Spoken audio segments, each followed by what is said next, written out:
semuanya, selamat datang kembali di Cek Fakta, channel yang selalu berkomitmen menghadirkan informasi akurat, netral, dan terverifikasi untuk Anda. Di tengah maraknya pemberitaan seputar dunia sepak bola internasional, kali ini kita akan membahas sebuah isu besar yang sedang mengguncang kawasan Asia Tenggara. Sebuah isu yang bukan hanya menyangkut prestasi di lapangan, tetapi juga menyentuh aspek integritas, regulasi, dan citra negara di mata dunia. Kasus ini melibatkan dua negara bertetangga yang sering dibandingkan dalam berbagai hal, baik dalam hal ekonomi, budaya, maupun olahraga, yaitu Malaysia dan Indonesia. Fokus utama kita hari ini adalah tentang proses naturalisasi pemain sepak bola, sebuah strategi modern yang digunakan banyak negara untuk memperkuat tim nasional mereka. Namun, bagaimana jika proses tersebut dilakukan dengan cara yang tidak sesuai regulasi? Apa dampaknya jika kewarganegaraan seorang pemain ternyata diproses tidak sesuai prosedur? Dan lebih jauh lagi, bagaimana pandangan FIF terhadap pelanggaran dalam hal naturalisasi? Inilah Cek Fakta, dan hari ini kita akan mengupas secara lengkap skandal naturalisasi yang mengguncang sepak bola Malaysia, sekaligus membandingkannya secara objektif dengan sistem naturalisasi yang diterapkan oleh Indonesia. Mari kita mulai dari duduk persoalan utamanya. Dalam beberapa tahun terakhir, Federasi Sepak Bola Malaysia atau FAM mengambil langkah yang cukup agresif untuk meningkatkan kekuatan tim nasional mereka, yang dikenal dengan sebutan Harimau Malaya.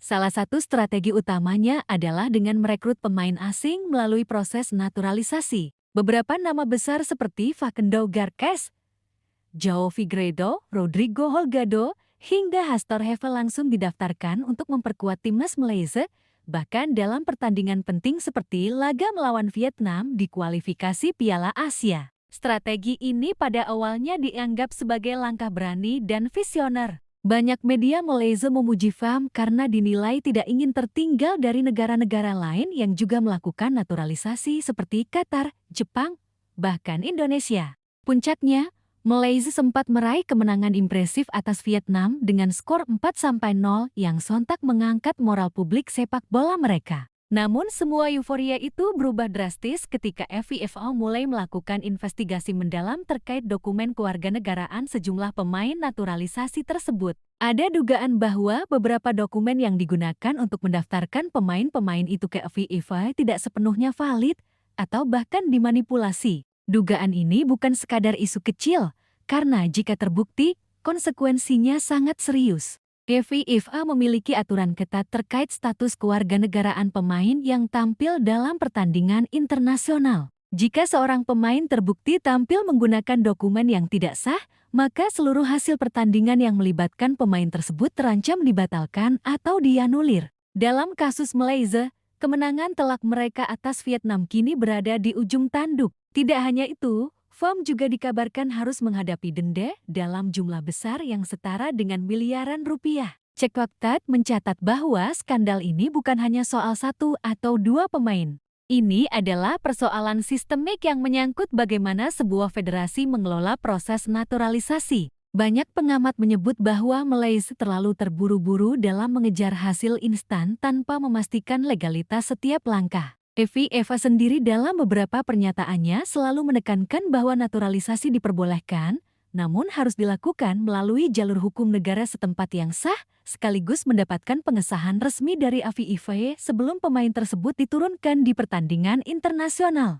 Dalam kasus Malaysia, investigasi FIFA menemukan adanya kejanggalan terkait durasi tinggal para pemain asing sebelum dinaturalisasi. Sebagian dari mereka disebut belum memenuhi syarat residensi minimal yang ditetapkan oleh FIFA, yaitu 5 tahun berturut-turut tinggal di negara yang akan mereka bela. Jika benar pemain-pemain tersebut mendapatkan paspor dalam waktu singkat tanpa memenuhi syarat itu, maka FIFA dapat menganggap mereka tidak sah untuk tampil di kompetisi internasional. Dampaknya tidak hanya pada satu laga. Malaysia bisa saja didiskualifikasi dari ajang kualifikasi Piala Asia 2027, bahkan bisa dikenai sanksi tambahan berupa larangan mendaftarkan pemain baru dalam periode tertentu. Lebih jauh lagi, reputasi sepak bola Malaysia di mata publik internasional bisa tercoreng untuk waktu yang panjang. Namun di tengah situasi genting ini, kita tidak bisa serta-merta menyimpulkan tanpa melihat konteks lebih luas. Proses naturalisasi dalam sepak bola bukanlah hal baru. Bahkan, banyak negara yang sukses mengandalkannya. Qatar, misalnya, berhasil menjuarai Piala Asia 2019 sebagian berkat kontribusi pemain naturalisasi. Jepang dan Jerman juga beberapa kali menggunakan pemain keturunan atau naturalisasi untuk memperkuat skuad mereka. Lalu apa yang membedakan kasus Malaysia dengan negara-negara lainnya? Disinilah kita akan melakukan perbandingan objektif dengan Indonesia. Sebagai negara tetangga sekaligus rival dalam sepak bola, Indonesia juga aktif melakukan naturalisasi. Nama-nama seperti Jordi Amat, Sandy Walsh, Shin Patinama, Amhei, hingga beberapa pemain lain yang kini memperkuat timnas Garuda adalah hasil dari proses naturalisasi. Namun sejauh ini, tidak ada kasus pelanggaran serius yang membuat Indonesia disorot negatif oleh FIFA. Mengapa? Apakah sistemnya memang lebih tertib, ataukah hanya kebetulan belum ditemukan masalah? Untuk menjawabnya, Cek Fakta akan mengurai secara detail bagaimana perbedaan mendasar antara sistem naturalisasi pemain sepak bola di Indonesia dan Malaysia. Kita mulai dari dasar hukumnya terlebih dahulu. Di Indonesia, proses naturalisasi dilakukan melalui jalur konstitusional yang jelas. Setiap pemain asing atau keturunan yang ingin menjadi warga negara Indonesia harus melalui persetujuan Dewan Perwakilan Rakyat atau DPR. Setelah itu, akan diterbitkan keputusan Presiden atau Kepres yang secara resmi menetapkan status kewarganegaraan pemain tersebut. Dengan kata lain, naturalisasi di Indonesia bukan sekadar keputusan Federasi Sepak Bola, melainkan keputusan negara. PSSI, sebagai federasi, hanya bertindak sebagai pengusul dan fasilitator. Prosesnya bisa memakan waktu berbulan-bulan, bahkan lebih dari setahun dalam beberapa kasus. Contohnya Jordi Amat dan Sandy Walsh, dua pemain keturunan yang kini menjadi bagian penting timnas Indonesia. Proses mereka sempat mengalami beberapa kali penundaan karena harus menunggu jadwal sidang paripurna DPR. Meskipun terkesan lambat, namun justru inilah yang membuat naturalisasi di Indonesia lebih kuat secara legal. Tidak ada celah untuk mempercepat proses tanpa mengikuti aturan. Selain itu, Indonesia juga menerapkan kebijakan tidak tertulis namun cukup konsisten, yaitu mengutamakan pemain diaspora atau keturunan. Artinya, pemain yang memiliki darah Indonesia lebih didahulukan dibanding pemain asing murni yang tidak memiliki hubungan biologis dengan Indonesia. Hal ini tidak hanya mempermudah proses hukum, tetapi juga menjaga identitas nasional dalam skuad timnas. Dengan adanya faktor garis keturunan, para pemain tersebut dianggap tidak benar-benar asing, sehingga lebih mudah diterima oleh publik. Strategi ini terbukti cukup efektif. Banyak pemain diaspora yang akhirnya merasa benar-benar memiliki ikatan emosional dengan Indonesia. Jordi Amat, misalnya, beberapa kali menyatakan bahwa dirinya merasa terhormat bisa membela tanah leluhurnya. Hal serupa juga dikatakan oleh Tom Hee dan Iver Jenner. Sikap emosional seperti ini turut membangun kepercayaan publik bahwa naturalisasi mereka bukan hanya soal sepak bola, tetapi juga soal identitas. Sementara itu, Malaysia dalam beberapa tahun terakhir lebih banyak merekrut pemain asing murni yang sebelumnya tidak memiliki hubungan apapun dengan Malaysia. Strategi ini sebenarnya tidak dilarang secara aturan, namun menjadi masalah ketika prosesnya dilakukan terlalu cepat dan tidak melalui verifikasi menyeluruh. Beberapa pemain disebut mendapatkan paspor hanya dalam hitungan bulan sebelum akhirnya langsung diturunkan di pertandingan internasional. Hal inilah yang kini dipertanyakan oleh FIFA. Dalam dokumen investigasinya, FIFA menyoroti pentingnya prinsip keadilan kompetisi. Jika sebuah negara bisa dengan mudah memberikan kewarganegaraan kepada pemain hanya demi kepentingan sepak bola, tanpa memenuhi syarat residensi atau ikatan emosional yang jelas, maka aturan naturalisasi bisa disalahgunakan untuk menciptakan tim instan. Kondisi seperti ini dikhawatirkan bisa merusak semangat fair play dalam olahraga. Cek Fakta menilai, perbedaan pendekatan antara Indonesia dan Malaysia terletak pada keseimbangan antara ambisi jangka pendek dan pembangunan jangka panjang. Indonesia, meskipun menggunakan pemain naturalisasi, tetap mempertimbangkan integrasi mereka ke dalam sistem sepak bola nasional. Banyak pemain naturalisasi yang ditempatkan tidak hanya sebagai pemain senior, tetapi juga sebagai inspirasi bagi pemain muda lokal. Selain itu, keberadaan mereka diharapkan dapat membawa pengalaman dan etos profesional yang lebih baik ke ruang ganti timnas. Sedangkan Malaysia terlihat menempatkan naturalisasi sebagai solusi instan untuk mengejar prestasi. Tidak masalah sesungguhnya bila dilakukan dengan benar.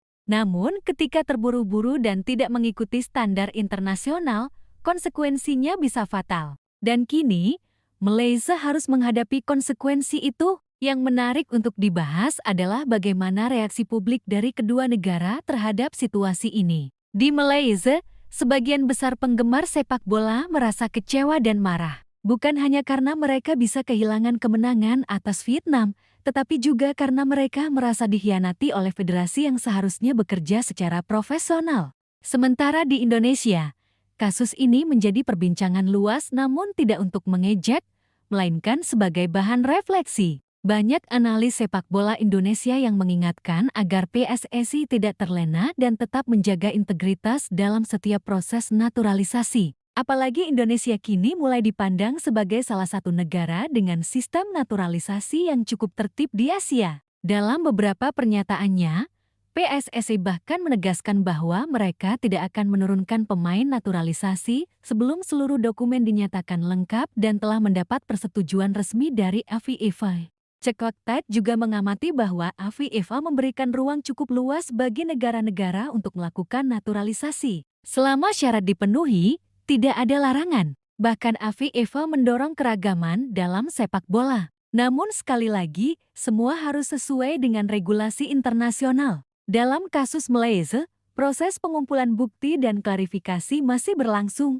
Jika terbukti bersalah, mereka bisa dikenakan sanksi bukan hanya secara kompetisi, tetapi juga secara administratif. Beberapa federasi di masa lalu bahkan pernah dibekukan sementara karena dianggap melanggar prinsip etika FIFA. Tentu kita berharap hal itu tidak terjadi, karena pada akhirnya sepak bola adalah hiburan dan alat pemersatu masyarakat. Namun aturan tetap harus ditegakkan. Lalu apa pelajaran terbesar dari kasus ini? Bagi Malaysia, ini adalah peringatan keras bahwa ambisi harus selalu berjalan berdampingan dengan integritas. Prestasi yang diraih dengan cara yang tidak tepat tidak akan bertahan lama, bahkan bisa berubah menjadi beban yang lebih besar dari kegagalan itu sendiri. Bagi Indonesia, ini adalah momentum untuk menjaga konsistensi. Jangan sampai hanya karena belum pernah terkena sanksi, kita lengah.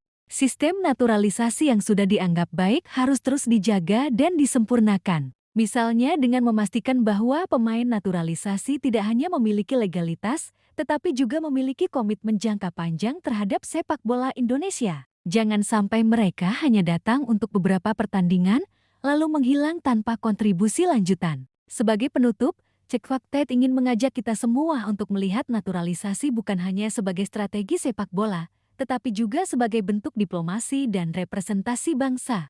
Ketika seorang pemain mengenakan seragam tim nasional, ia membawa nama negara, bendera, dan rasa bangga jutaan pendukung. Oleh karena itu, setiap keputusan mengenai naturalisasi harus diperlakukan dengan serius, penuh pertimbangan, dan sesuai aturan. Malaysia kini sedang berjuang membersihkan namanya di mata FIFA dan publik Asia. Kita doakan agar mereka bisa menyelesaikan masalah ini dengan cara yang baik dan bertanggung jawab. Sementara Indonesia, dengan sistem yang lebih tertata, memiliki kesempatan untuk menjadi contoh positif di kawasan.